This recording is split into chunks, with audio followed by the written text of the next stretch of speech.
In a small town nestled among rolling hills, whispers of an old legend echoed through the cobblestone streets. They say if you knock 3 times and ask, "Are you there?" he'll answer from behind the door. This tale, passed down through generations, had become more than just a story. It was a dare, a challenge that sent shivers down the spines of even the bravest souls. Ray, a 30-year-old skeptic and history podcaster, found himself drawn to this quaint town, its air thick with secrets and folklore. He had come to stay at the centuries-old Blackwood Inn, a place where the walls seemed to breathe with untold stories. His mission, to uncover the truth behind the local legends for his latest podcast episode. As night fell on his first evening, Ray sat in his dimly lit room, the flickering candlelight casting eerie shadows across the antique furniture. The inn creaked and groaned, as if settling into its nightly routine of whispered secrets. Ray's fingers hovered over his laptop keyboard, ready to document his findings, when a soft knock echoed through the room. At first, he dismissed it as the wind or perhaps a fellow guest. But then it came again, 3 distinct knocks, followed by an unsettling silence. Ray's heart raced as he remembered the legend. Surely it couldn't be real. He was a man of facts, not superstition, yet something compelled him to approach the door. With trembling hands, Ray reached for the doorknob. The metal felt ice-cold against his skin, sending a chill up his arm. He hesitated, his rational mind battling against the growing dread in his gut. "This is ridiculous," he muttered, trying to shake off the fear. Slowly, he turned the knob and pulled the door open. The hallway beyond was empty, shrouded in darkness save for the faint glow of a distant lamp. Ray let out a nervous laugh, relief washing over him. But as he moved to close the door, a gust of cold air rushed past him, extinguishing the candle in his room. In that moment of darkness, Ray felt a presence behind him. The air grew heavy, pressing against him like an invisible force. He spun around, his eyes straining to see in the pitch black. "Hello?" he called out, his voice barely above a whisper. No answer came, but the silence itself seemed to speak volumes. Ray fumbled for his phone, desperate for light. As the screen illuminated, he caught a glimpse of something in the corner of his eye, a shadow that shouldn't be there, a figure that vanished as quickly as it appeared. Heart pounding, Ray backed out of the room into the hallway. The old floorboards creaked beneath his feet, each sound amplified in the oppressive silence. He made his way down the corridor, seeking the safety of the inn's common area. As he descended the stairs, Ray's mind raced with explanations. It was just his imagination, fueled by the town stories and the atmosphere of the old inn. Yet he couldn't shake the feeling that something had changed, that by opening that door, he had invited something in. In the dimly lit lobby, Ray found the innkeeper, an elderly woman named Martha, polishing an old brass bell. She looked up as he approached, her eyes narrowing with concern. "You look like you've seen a ghost, dear," she said, her voice gravelly with age. Ray tried to laugh it off, but the sound came out strained. "Just jumpy, I guess. This place has quite the atmosphere." He hesitated, then added, "I don't suppose you know anything about ... Knocks on doors. Martha's hand stilled on the bell. She fixed Ray with a piercing gaze that seemed to look right through him. "You heard them, didn't you?" she asked, her voice barely above a whisper. "3 knocks?" Ray nodded, a chill running down his spine at her words. Martha sighed heavily, setting down her polishing cloth. "Sit down, young man. There's a story you need to hear." As Ray settled into a worn leather armchair, Martha began to speak, her voice taking on a rhythmic, almost hypnotic quality. She told of a man who had lived in the inn centuries ago, a recluse who rarely left his room. The townspeople whispered that he practiced dark arts, communing with forces beyond mortal understanding. One stormy night, Martha continued, her eyes distant as if seeing into the past, the man vanished. But ever since, guests have reported hearing 3 knocks on their doors. Those who answer, she trailed off, shaking her head. Ray leaned forward, captivated despite his skepticism. What happens to those who answer? He pressed. Martha met his gaze, her eyes filled with a mixture of fear and warning.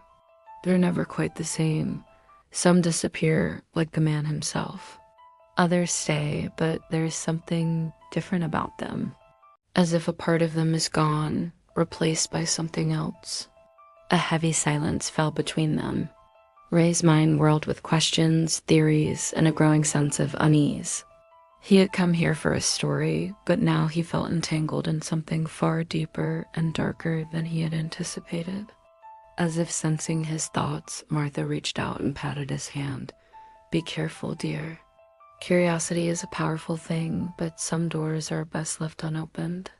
Ray nodded, thanking her for the warning. But as he made his way back to his room, he knew he couldn't let this go. He was here to uncover the truth after all. And if there was any substance to this legend, he was determined to find it. Back in his room, Ray set up his recording equipment. The rational part of his mind insisted this was all elaborate folklore, a story crafted to attract tourists and thrill seekers. Yet, as he spoke into the microphone, recounting the events of the evening, he couldn't shake the feeling of being watched. Hours passed as Ray delved deeper into his research, cross-referencing local historical records with the legend Martha had shared. The more he uncovered, the more questions arose. Reports of missing persons spanning centuries, all with eerie similarities. Accounts of guests leaving the inn changed, their personalities altered in subtle but profound ways. As the night wore on, exhaustion began to cloud Ray's mind. He leaned back in his chair, rubbing his tired eyes. The room seemed to pulse around him, shadows dancing at the edges of his vision. He blinked, trying to clear his head. That's when he heard it again. 3 distinct knocks, louder this time, more insistent. Ray froze, his breath catching in his throat. He glanced at the door, half expecting to see it swing open of its own accord. Slowly, he rose from his chair. Every instinct screamed at him to ignore it, to crawl into bed and hide under the covers like a child. But the investigator in him, the part that had brought him here in the first place, propelled him forward. Ray's hand trembled as he reached for the doorknob. The metal felt even colder than before, almost burning his skin with its chill. He took a deep breath, steeling himself for whatever lay beyond. With a swift motion, he yanked the door open. The hallway stretched before him, empty and silent. Ray let out a shaky laugh, relief flooding through him. But as he moved to close the door, something caught his eye. There, on the floor just outside his room, lay a small, ornate key. It looked ancient, its brass surface etched with strange symbols Ray didn't recognize. He bent to pick it up, the metal surprisingly warm against his skin. As Ray straightened, key in hand, the air around him seemed to shift. The hallway blurred at the edges, as if reality itself was bending. And there, at the far end of the corridor, a door appeared where none had been before. It was an imposing thing, made of dark wood and adorned with the same symbols as the key. Ray felt drawn to it, his feet moving of their own accord. The rational part of his mind screamed in protest, but it was drowned out by a growing sense of curiosity and an almost primal need to know what lay beyond. As he approached, Ray could hear something from behind the door. It wasn't quite a voice, more like the echo of a thought. It called to him, promising answers to questions he hadn't even thought to ask. With trembling hands, Ray inserted the key into the lock. It turned smoothly, as if it had been waiting for this moment. As the door swung open, Ray caught a glimpse of what lay beyond, a swirling vortex of darkness and light, of knowledge and madness. He hesitated on the threshold, poised between the world he knew and the unknown that beckoned. In that moment, Ray understood the true power of the legend, the allure that had drawn so many before him. As he stepped forward, the door slowly closed behind him, leaving the hallway empty once more. The only evidence of Ray's presence was his recorder, still running on the desk in his room, capturing nothing but silence. In the days that followed, guests at the Blackwood Inn would report strange occurrences, whispered conversations from empty rooms, glimpses of a figure that vanished when looked at directly. And sometimes, in the dead of night, 3 knocks would echo through the halls, followed by a voice asking, "Are you there?" For those still watching, if this tale has sent shivers down your spine, don't forget to like and follow for more haunted stories like this one. But remember, when the night grows dark and you hear a knock at your door, think twice before you answer. Some questions are better left unasked, some doors better left unopened. After all, you never know who or what might be waiting on the other side.